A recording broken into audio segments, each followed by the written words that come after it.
좋은 날입니다. 오늘도 말씀 안에 승리하는 하루 되시기를 기도하겠습니다. 오늘 생명의 산 본문은 마가복음 15장 1절부터 15절입니다.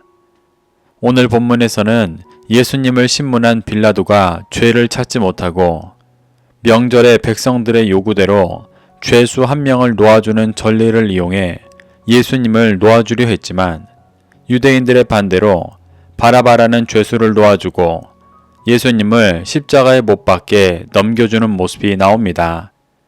이 구절들을 통해 하나님께서 무엇을 말씀하시는지 살펴보도록 하겠습니다. 1절입니다. 새벽에 대제사장들이 즉시 장로들과 서기관들 곧 온 공회와 더불어 의논하고 예수를 결박하여 끌고 가서 빌라도에게 넘겨주니 겟세마네에서 예수님을 잡아온 대제사장은 예수님을 1차로 신문했었습니다. 여기서 말하는 온 공회는 유대 종교 지도자들의 모임인 산헤드린 공회로 당시 유대사회의 최고 의결 및 사법기관으로 종교적, 정치적, 그리고 사법적 권한을 가진 기구였습니다.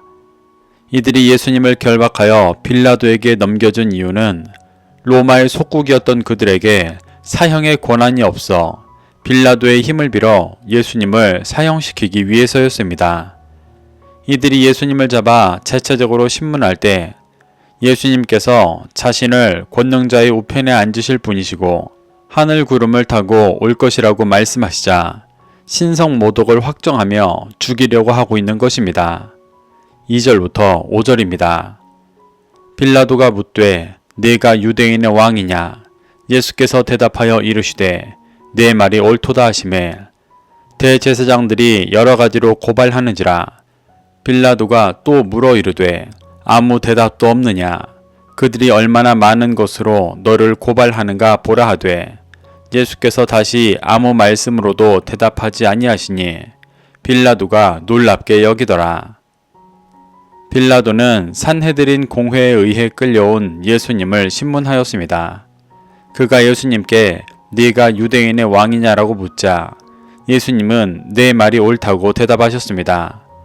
빌라도의 질문은 예수님이 이 땅에서 유대인들을 로마로부터 독립시킬 정치적인 왕이냐라는 물음이었습니다.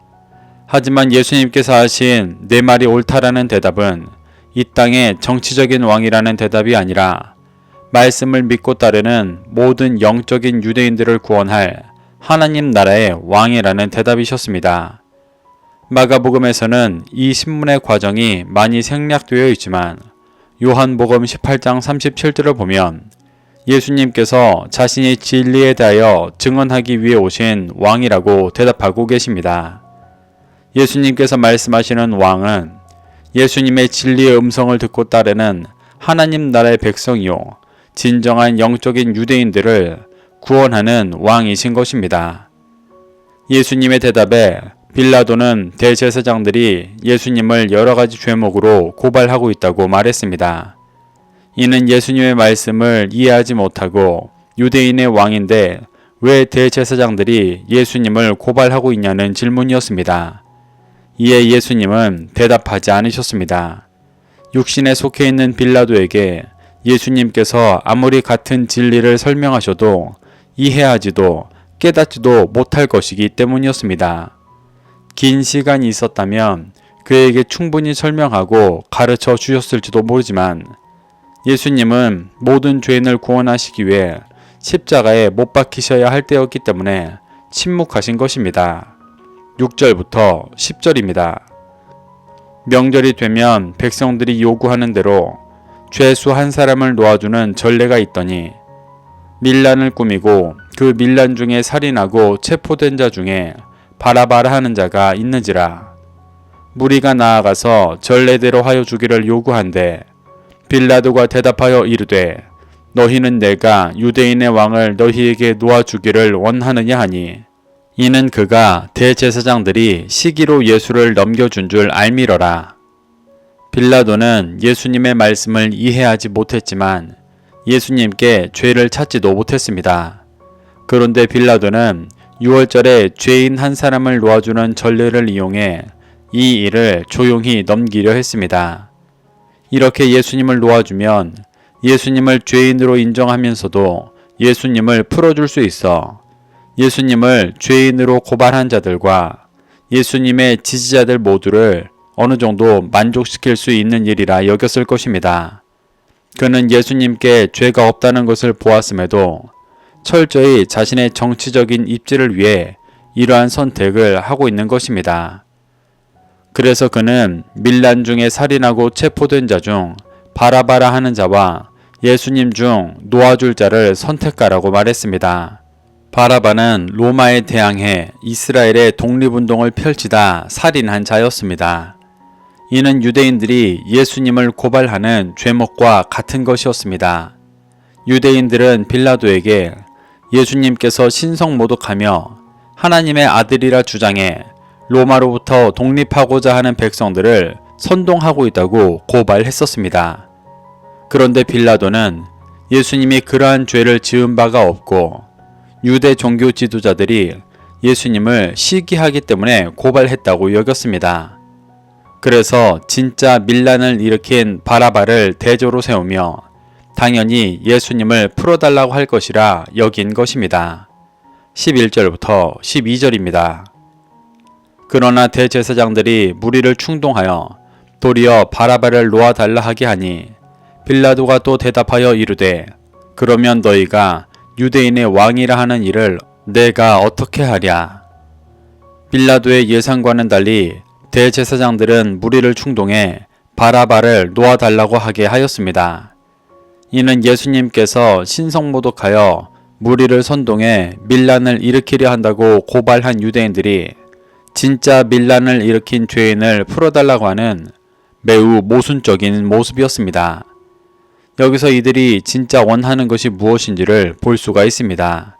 산헤드린 공회에는 지배 계층으로서 로마와 협력하며 자신들의 지위와 영향력을 유지하기 원하는 그룹도 있었지만 로마의 지배에 대해 반대하는 그룹도 있었습니다. 유대인들의 대체적인 소망이 로마에서 독립하는 것이었기 때문에 대부분의 산헤드린 공회원도 그와 같은 소망을 가지고 있었을 것입니다.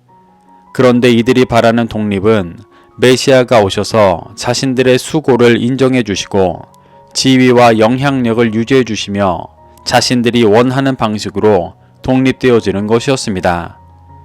그런 측면에서 그들의 종교 생활을 부정하시고 회개를 외치시는 예수님은 눈의 가시 같은 존재였을 것입니다. 그래서 이들은 로마로부터의 독립을 원하면서도 그 죄목으로 예수님을 고발하는 모순적인 행동을 하고 있는 것입니다. 예상과 다른 유대인들의 대답에 빌라도는 예수님을 어떻게 처리해야 할지 물었습니다.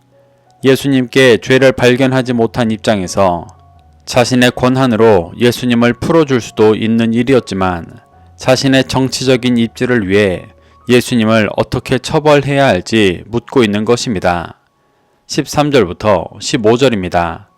그들이 다시 소리 지르되 그를 십자가에 못 박게 하소서. 빌라도가 이르되 어찌미냐 무슨 악한 일을 하였느냐 하니 더욱 소리 지르되 십자가에 못 박게 하소서 하는지라. 빌라도가 무리에게 만족을 주고자 하여 바라바는 놓아주고 예수는 채찍질하고 십자가에 못 박히게 넘겨주니라. 유대인들은 예수님을 십자가에 못 박아 달라고 소리질렀습니다. 빌라도는 예수님에게 죄를 찾지 못했었기 때문에 밀란이 일어나지 않을 정도로만 예수님을 벌하고 놓아줄 생각이었지만 유대인들은 로마의 최고 형벌인 십자가형을 요구했습니다. 빌라도는 이를 받아들이지 못하고 예수님이 무슨 악한 일을 행했냐고 따졌지만 유대인들은 더욱 소리 지르며 십자가에 못 박아 달라고 요청했습니다. 십자가형은 로마에서도 아주 큰 형벌이었지만 유대인들에게도 큰 형벌이었습니다. 신명기 21장 23절에서 나무에 달린 자는 하나님께 저주받은 자라고 말하고 있습니다. 유대인들은 예수님이 단지 로마의 기준에서 큰 형벌을 받게 하는 것을 넘어 하나님께 저주받은 자로서 형벌을 내리고 있는 것입니다. 하지만 이들의 영적인 현실은 유대인들이 저주받을 죄를 범하고 있는 것이었습니다. 예수님은 이러한 유대인들을 속량하시기 위해 그 저주를 대신 받으시고 십자가에 매달리려 하고 계시지만 유대인들은 이를 깨닫지 못하고 자신의 유익에 이끌려 예수님을 죽이고자 했습니다. 빌라도는 유대인들의 강경한 태도에 또 다른 밀란이 일어날 것을 염려하여 무리를 만족시키고자 바라바를 놓아주고 예수님을 채찍질하여 십자가에 못 박히게 넘겨주었습니다. 예수님께 죄가 없다는 것을 알고 있음에도 자신의 정치적인 유익을 위해 움직이고 있는 것입니다.